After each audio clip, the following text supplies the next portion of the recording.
ಇಲಾಖೆಯಲ್ಲಿನ ಕೃಷಿ ಅಧಿಕಾರಿ, ಎಒ ಹಾಗೂ ಸಹಾಯಕ ಕೃಷಿ ಅಧಿಕಾರಿ, ಎಒಒ ಹುದ್ದೆಗಳ ನೇಮಕಾತಿಯಲ್ಲಿ ಕರ್ನಾಟಕ ಕೃಷಿ ಸೇವೆಗಳ ವೃಂದ ಮತ್ತು ನೇಮಕಾತಿ ಸಿಆರ್ ನಿಯಮಗಳನ್ನು ಗಾಳಿಗೆ ತೂರಿ ನಿಯಮಬಾಹಿರವಾಗಿ ಇತರೆ ಪದವೀಧರರನ್ನ ಸೇರ್ಪಡೆಗೊಳಿಸುತ್ತಿದ್ದಾರೆ ಎಂದು ಆರೋಪಿಸಿ ಚಿಂತಾಮಣಿ ಕುರುಬೂರು ಕೃಷಿ ವಿಶ್ವವಿದ್ಯಾಲಯದ ವಿದ್ಯಾರ್ಥಿಗಳು ಬೃಹತ್ ಪ್ರತಿಭಟನೆ ನಡೆಸಿದ್ದಾರೆ. ನಗರದ ಗ್ರೇಡ್ 2 ತಹಸೀಲ್ದಾರ್ ರಾಜೇಂದ್ರ ಅವರಿಗೆ ಈ ಕುರಿತು ಮನವಿ ಸಲ್ಲಿಸಿದ ವಿದ್ಯಾರ್ಥಿಗಳು ಸರ್ಕಾರ ಸೂಕ್ತ ಕ್ರಮ ಕೈಗೊಳ್ಳದಿದ್ದರೆ ಮುಂದಿನ ದಿನಗಳಲ್ಲಿ ಅನಿರ್ದಿಷ್ಟಾವಧಿ ಹೋರಾಟ ನಡೆಸುವುದಾಗಿ ಎಚ್ಚರಿಕೆ ಕೊಟ್ಟಿದ್ದಾರೆ. ನನ್ನ ಹೆಸರು ಅನೂಪ್ ಅಂತ, ಪ್ರಥಮ ವರ್ಷ BSc ರೇಷ್ಮೆ ಕೃಷಿ ವಿದ್ಯಾರ್ಥಿ. ನಾನು ಏನು ಹೇಳೋಕ್ಕೆ ಇಷ್ಟಪಡ್ತೀನಪ್ಪ ಅಂತಂದರೆ, ಬಯೋಟೆಕ್ ಮತ್ತು ಆರ್ಟೆಕ್ ಯೂನಿವರ್ಸಿಟಿದವರು ಮತ್ತು ನಾರ್ಮಲ್ ಇಂಜಿನಿಯರಿಂಗ್ ಕಲ್ತವ್ರು ಅವರೇನು ಬೆಳಗ್ಗೆಯಿಂದ ಸಂಜೆವರೆಗೂ ಕಂಪ್ಯೂಟರ್ ಹತ್ರ ಕೂತಿರ್ತಾರೆ. ಕುಂತಾಗ ಅವರಿಗೆ ನಾಲೆಜು ಇದು ಫಾರಮ್ ಬಗ್ಗೆ ಅಲ್ಲಿ ಮಣ್ಣಿನ ಬಗ್ಗೆ ಅಲ್ಲಿ ಒಂದು ಹೇಳ್ಕೊಳ್ಳೋಷ್ಟು ಗೊತ್ತಿರಲ್ಲ. ನಾವು ಏನೋ ಕಲ್ತಿರ್ತೀವಿ ಮಾಡಿರ್ತೀವಿ ಅದಕ್ಕೆ ಅಂತೇನಿಲ್ಲ. ಬಟ್ ಇವರು ಅಲರ್ಟ್ ಸೆಕ್ಟರ್ಸ್ ಅಂತ ಇರುತ್ತೆ. ಅಲರ್ಟ್ ಸೆಕ್ಟರ್ಸ್ ಅಂತಂದರೆ ಅಗ್ರಿಕಲ್ಚರ್ ಅಲರ್ಟ್ ಸೆಕ್ಟರ್ಸು, ಒಂದು ಫಾರ್ಮ್ ಸೈನ್ಸ್ ಆಗಿರ್ಬೋದು, ಒಂದು ಡೈರಿ ಸೈನ್ಸ್ ಆಗಿರ್ಬೋದು, ಫುಡ್ ಸೈನ್ಸ್ ಆಗಿರ್ಬೋದು, ನೆಕ್ಸ್ಟು ಸೆರಿಕಲ್ಚರ್, ಹಾರ್ಟಿಕಲ್ಚರ್ ಆಗಿರ್ಬೋದು. ಇದಕ್ಕೆ ಎಲಿಜಿಬಿಲಿಟಿ 50% ಎಲಿಜಿಬಿಲಿಟಿ ಕೊಟ್ಟರೆ ನಾವು ಏನೋ ಕೊಟ್ಟಿದ್ದಾರಪ್ಪ ಅಂತ ಹೇಳ್ಬೋದು. ಅದನ್ನು ಬಿಟ್ಟರು ಇವರು ಇಂಜಿನಿಯರಿಂಗ್ದವರಿಗೆ, ಬರೀ ನಾರ್ಮಲ್ ಇಂಜಿನಿಯರಿಂಗ್ದವರಿಗೆ ಮತ್ತು ಬಯೋಟೆಕ್ದವರಿಗೆ ರಿಸರ್ವೇಷನ್ ಕೊಟ್ಟಿದ್ದಾರೆ 50%. ಅದರಲ್ಲಿ ಇವರಿಗೆ ಕೋಡಿಂಗ್ ಮಾಡೋಕ್ಕೆ ಬಿಟ್ಟರೆ ಮತ್ತೆ ಏನೂ ಗೊತ್ತಿರಲ್ಲ. ಕೋಡಿಂಗ್ನ ತಂದು ಗಿಡನ ಬೆಳ್ಸೋಕ್ಕಾಗತ್ತಾ? ಏನೋ ತಂದು ಗಿಡನ ಬೆಳ್ಸೋಕ್ಕಾಗಲ್ಲ. ಸೊ ಅದಕ್ಕೆ ಅವರಿಗೆ ನಮ್ಮಷ್ಟು ಎಳ್ಳು ಕಾಳಷ್ಟು ಏನೂ ಗೊತ್ತಿರಲ್ಲ. ಸೊ ಅವರಿಗೆ ಸೀಟ್ನ ಕ್ಯಾನ್ಸಲ್ ಮಾಡಿಸ್ಬೇಕು. ನೆಕ್ಸ್ಟ್ ಏನಪ್ಪ ಅಂತಂದರೆ, ಈಗ ಪ್ರೈವೇಟೈಸೇಷನ್ನು ಕಾಲೇಜಸ್ ಎಲ್ಲ ಬ್ಯಾನ್ ಮಾಡಬೇಕು. ಏನಕ್ಕಪ್ಪ ಅಂತಂದರೆ ಅವ್ರು ಬಳಿ ಮನಿ ಮಾತಾಡತ್ರಿ. ಯಾಕಂದ್ರೆ ನಂಬಲ್ಲೂ ಮನಿ ಮಾತಾಡತ್ತಿಲ್ಲ ಅಂತನಲ್ಲ. ಇಲ್ಲಿ ಎಷ್ಟು ಮಂದಿ ಹೊಸ ಮಂದಿ ರೈತರ ಕುಟುಂಬದವ್ರೆ. ನಾವು ದೇಶದ ಬೆನ್ನೆಲುಬು. ರೈತರ ಬಳಿ ಏನು ರೊಕ್ಕ ಇಲ್ಲ ಅಂತಿಲ್ಲ, ಅವ್ರ ಬಲ್ಲೂ ರೊಕ್ಕ ಇರುತ್ತೆ. ನಮ್ದು ಏನು ಇಂಟೆನ್ಷನ್ ಅಪ್ಪ ಅಂತಂದರೆ, ಎಜುಕೇಷನ್ನ ದುಡ್ಡು ಮುಖಾಂತರ ನಾವು ತೊಗೋಬಾರ್ದು ಅಂತ ನಮ್ಮ ಒಂದೇ ಇಂಟೆನ್ಷನ್ನು. ಅದಕ್ಕೆ ನಾವು ಒಂದು ನ್ಯಾಯದಿಂದ ಹೋರಾಡಕತ್ತೀವಿ. ಸೊ ಇದಕ್ಕೆ ಸಂಬಂಧಪಟ್ಟ ಅಧಿಕಾರಿಗಳು, ನ್ಯಾಯದವರು, ತಹಸೀಲ್ದಾರು, MP, MLAs ಅವ್ರು ಬಂದು ನಮಗೆ ಸಹಕಾರ ಮಾಡಿ ನೆಕ್ಸ್ಟ್ ನಮಗೆ ಇಂಪ್ಲಿಮೆಂಟ್ ಮಾಡೋ ತನಕ ನಾವು ಸ್ಟ್ರೈಕ್ನ ನಿಲ್ಲಿಸಲ್ಲ. ಎಲ್ಲರಿಗೂ ನಮಸ್ಕಾರ. ನನ್ನ ಹೆಸರು ಚಿನ್ಮಯಿ ಅಂತ, second year BSc hons agriculture ಓದ್ತಾ ಇದ್ದೀನಿ. ನಾನು ಕಾಲೇಜ್ ಆಫ್ ಸೆರಿಕಲ್ಚರ್ ಚಿಂತಾಮಣಿಯಿಂದ.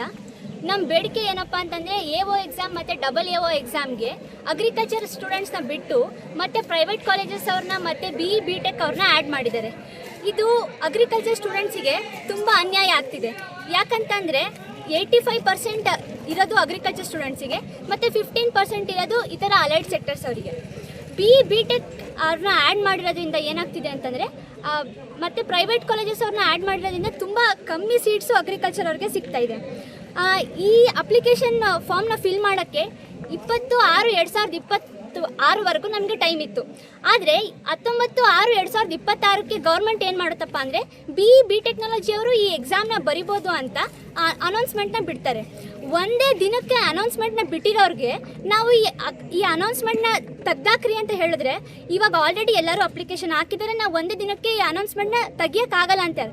ಒಂದೇ ದಿನಕ್ಕೆ ಅನೌನ್ಸ್ಮೆಂಟ್ ಮಾಡಿರೋರಿಗೆ ಒಂದೇ ದಿನಕ್ಕೆ ಅನೌನ್ಸ್ಮೆಂಟ್ನ ಯಾಕೆ ತೆಗಿಯೋಕ್ಕಾಗಲ್ಲ ಅಂತ ಸ್ಟೂಡೆಂಟ್. ಇವಾಗ ಮುಂದಿನ ತಿಂಗಳು ಎಕ್ಸಾಮ್ ಇದೆ. ಮುಂದಿನ ತಿಂಗಳು ಎಕ್ಸಾಮ್ಗೆ BE ಮತ್ತು BTechnology ಅವರು ಮತ್ತು ಪ್ರೈವೇಟ್ ಕಾಲೇಜಸ್ ಅವರಿಗೆ ಎಕ್ಸಾಮ್ನ ಬರೆಯೋಕ್ಕೆ ಎಲಿಜಿಬಿಲಿಟಿನ ಕೊಡಬಾರ್ದು ಅಂತ ನಮ್ಮದು ಫಸ್ಟ್ ಬೇಡಿಕೆ. ಸೆಕೆಂಡ್ ಬೇಡಿಕೆ ಏನಪ್ಪ ಅಂದರೆ, ಪ್ರೈವೇಟ್ ಕಾಲೇಜಸ್ನ ಬ್ಯಾನ್ ಮಾಡಬೇಕು.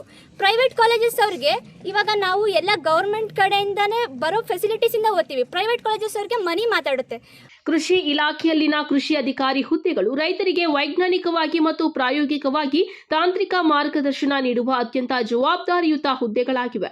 ಮಣ್ಣು, ಬೆಳೆ ಮತ್ತು ಕೃಷಿಯ ಪ್ರಾಯೋಗಿಕ ಜ್ಞಾನವೇ ಇಲ್ಲದ ಇಂಜಿನಿಯರಿಂಗ್ ಪದವೀಧರರಿಗೆ ಈ ಹುದ್ದೆಗಳನ್ನು ನೀಡುವುದರಿಂದ ರೈತರಿಗೆ ಯಾವುದೇ ಪ್ರಯೋಜನವಾಗುವುದಿಲ್ಲ ಎಂದು ವಿದ್ಯಾರ್ಥಿನಿಯರು ಬೇಸರ ವ್ಯಕ್ತಪಡಿಸಿದ್ದಾರೆ. ನನ್ನ ಹೆಸರು ಸ್ವಾತಿ ಅಂತ. ನಾನು ಅಂತಿಮ ವರ್ಷದ ರೇಷ್ಮೆ ಕೃಷಿ ವಿದ್ಯಾರ್ಥಿ.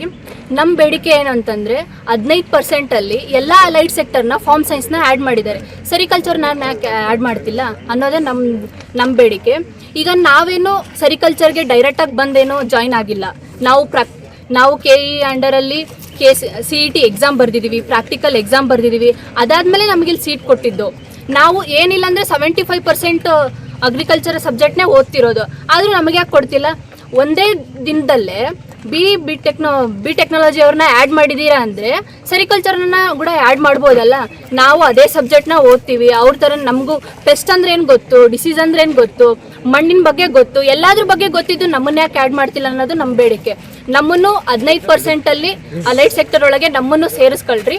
ನಾವು ಎ.ಒ ಎಕ್ಸಾಮ್ಗೆ ಎಲಿಜಿಬಲ್ ಆಗಬೇಕು ಅನ್ನೋ ಬೇಡಿಕೆನ KE ಅವರು ಬೇಗ ನಮಗೆ ಇನ್ಫಾರ್ಮೇಷನ್ನ ಕೊಡಬೇಕು ಅಂತ ನಮ್ಮ ಬೇಡಿಕೆ.